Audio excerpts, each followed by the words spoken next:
Selamat bertemu kembali di dalam diskusi kita. Dalam hal ini adalah pengukuran aliran fluida bagian yang ketiga ya. Judulnya adalah mengenai pengukuran dengan venturi tanpa manometer. Ya, bagaimana kita mendapatkan hasil ukur tersebut. Ini adalah tiga jenis pengukuran dengan penghalang ya. Artinya yang venturi ini terjadi pengecilan pada pipanya. Ya, tujuannya pengecilan ini adalah untuk mengukur perbedaan tekanan di dua titik ini. Ya. Demikian juga untuk yang aliran nozzle, artinya nozzle penghalangnya berubah bentuknya seperti nozzle, ya berbentuk nozzle. Yang jelas terjadi kenaikan kecepatan, kenaikan tekanan. Ya, kita harus kembali ke hukum kekekalan energi. Ini adalah bagian pertama di mana kita ukur. Ini adalah bagian kedua setelah venturi ini, setelah nozzle ini diukur, ya, dengan hasil pengukuran 1 dan 2 kita mendapatkan rumus tertentu. Dan yang ketiga itu yang disebut orifice atau orifice ya. Ya, berupa penghalang di sini tetapi berupa lubang. Ya, lubangnya ini nanti bisa untuk yang model orifice ini nanti ada suatu konstanta orifice ya. Ini umumnya dipakai pada aliran fluida gas ya. Sama, titik pertama dan titik kedua diukur tekanannya, kemudian dengan didapatkan suatu penurunan rumus untuk mengukur kecepatan fluida. Nah, ini jelasnya ya. Jadi bentuknya kalau venturi itu sudah ada ada kayak seperti modul gitu ya, dipasang, ya, ada clampingnya dipasang pada saluran atau aliran fluida yang akan diukur. Ya. Seperti kita ketahui, kalau kita mengetahui kecepatan aliran, maka dengan mudah kita mendapatkan flow rate, ya, kapasitas atau debit air. Ini pun begitu, ya. Yang untuk nozzle ini, ya, kita lihat, ya. Jadi bentuknya nozzle, ya. Alat ukurnya ada di sini. Ya. Ini alat ukurnya atau venturi ada sebelah ini ya. Ada perbedaan tekanan ya, dP. Ini juga perbedaan tekanan yang nanti akan bisa dihitung, ya, menghasilkan rumus yang bisa dipakai untuk menentukan kecepatan atau kecepatan ya aliran fluida. Sedangkan yang ini yang orifice ya, ini sama mengukur perbedaan tekanan ya. Nah, kita lihat di sini ini tidak ada manometernya ya. Kita memakai di sini dengan suatu cara perbedaan ketinggian fluida ya. Ya, bisa fluida berupa air raksa ya, supaya dia mempunyai suatu massa jenis yang cukup tinggi sehingga air tidak melompat keluar. Ya. Atau mungkin ini dihubungkan, terus kemudian dihubungkan dengan suatu tabung air raksa ya. Kalau Anda ingin melihat mengenai alat-alat ini, Anda bisa melihat di lab mekanika fluida. Ya. Venturometer tanpa manometer. Ya. Masih pada pemanfaatan hukum Bernoulli. Ya. Coba direview kembali. Hukum Bernoulli ini adalah hukum kekekalan energi. Ya. Atau mungkin orang dengan mudah mengatakan hukum energi. Ya. Aplikasi Bernoulli tanpa manometer. Ya, ini akan kita pakai. Kemudian nanti yang kedua, pertemuan mendatang ada aplikasi Bernoulli dengan manometer. Ya, manometer dipasang pada venturi maupun nozzle atau orifice. Ya. Terlebih dahulu akan dibahas mengenai aplikasi Bernoulli tanpa manometer. Ya, seperti judul dari diskusi kita saat ini. Kita lihat ini venturinya. Ya, ini tanpa manometer, ini ada perbedaan ketinggiannya. Ya, ini akan kita cari, akan kita lihat. Kalau kita lihat di dalam sebuah aliran ya, ada dua bagian. Ya, ini adalah penampang A1. Ya, kemudian ada rho atau massa jenis air atau massa jenis satu fluida, ya. Kemudian ini adalah bagian yang kedua.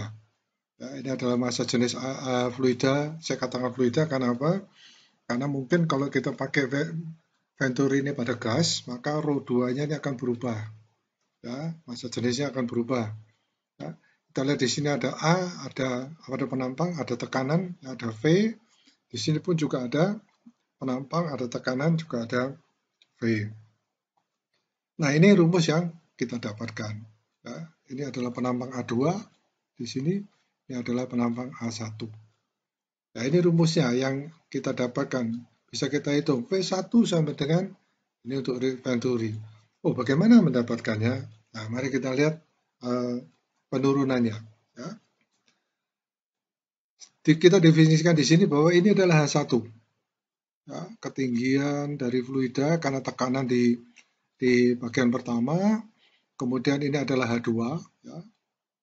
Kemudian perbedaan antara H1 dan H2 itu adalah H. Ya. Ini kita asumsikan seperti ini, ya.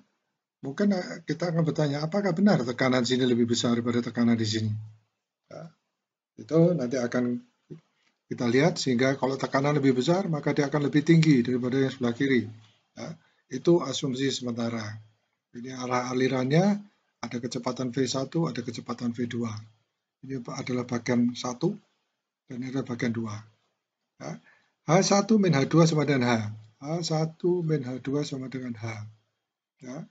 Sehingga kita dapatkan bahwa H2 min H1 sama dengan minus H.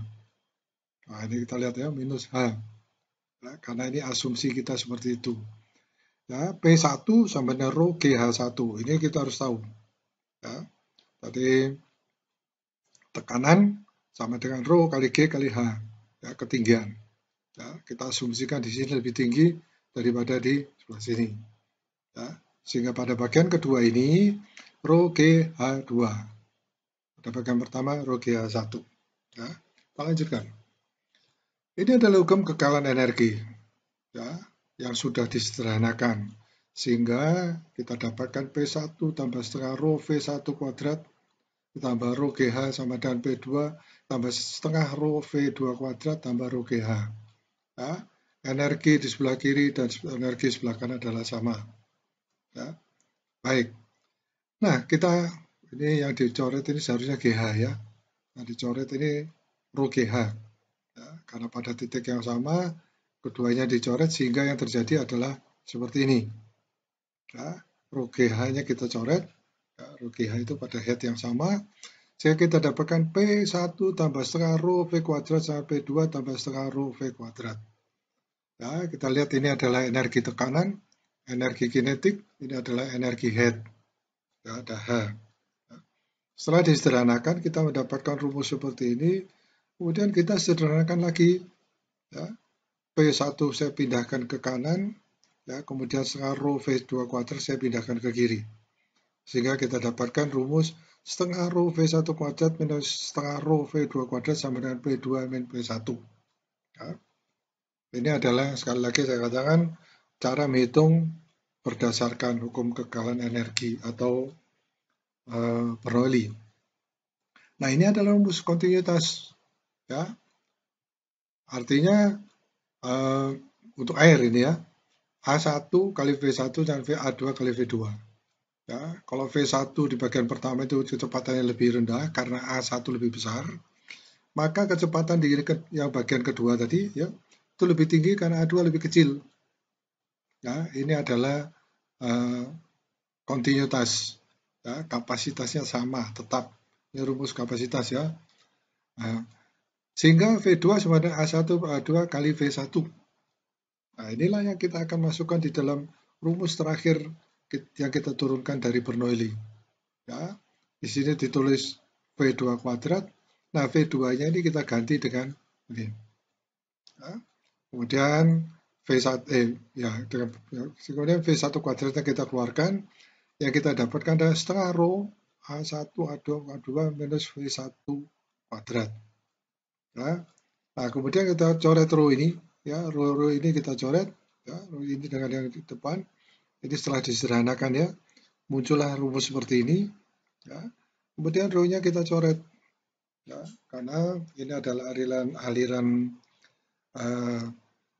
fluida yang incompressible, dalam ini fluida cair, ya. Tapi kalau ini fluidanya adalah compressible mungkin berbeda, ya, rho 1 atau massa jenis 1 dan massa jenis 2 mungkin akan lain, ya. Itu harus kita hitung dengan dasar dari fluida gas, ya, atau compressible. Nah, kita lanjutkan. Ini seperti tadi ya, yang sudah saya tunjukkan. Ya. Saya kembali ke depan dulu. Ya. Kita lihat H2-H1 ini, ya, H2-H1 ini kalau kita lihat di selanjutnya, ini H1 minus H2 sama dengan H. Ya. Karena H2 minus H1, maka yang muncul di sini adalah minus H. Ya. Nah, itu kita lihat di sini ya. Sehingga dari ini, ya,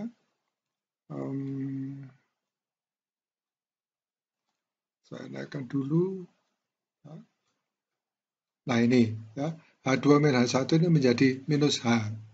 Ya. Nah, saya lanjutkan.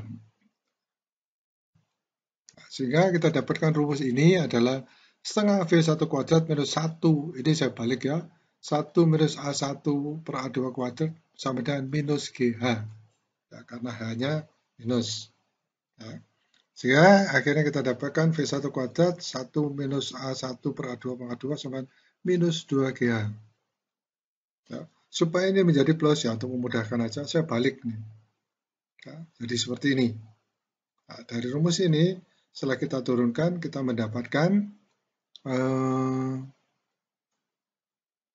ini karena GH-nya ya, GH-nya saya ganti ya, sehingga menjadi rumus seperti ini, ya, sehingga lengkapnya adalah seperti ini. Ya, A1 min A2 kuadrat kurang 1 sama 2GH.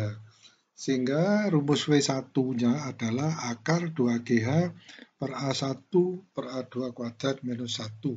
Seperti yang sudah diperagakan pada halaman sebelumnya. Ya. Nah, nanti kita bagaimana dengan yang nozzle ini? Ya, yang nozzle ini Anda coba menurunkan dengan sistem yang tadi, ya, yang disebut dengan Bernoulli tetapi pada nozzle. Ya. Begitu pula nanti yang perlu Anda lakukan lagi adalah menurunkan rumus V1 tadi ya, V1 untuk yang orifice.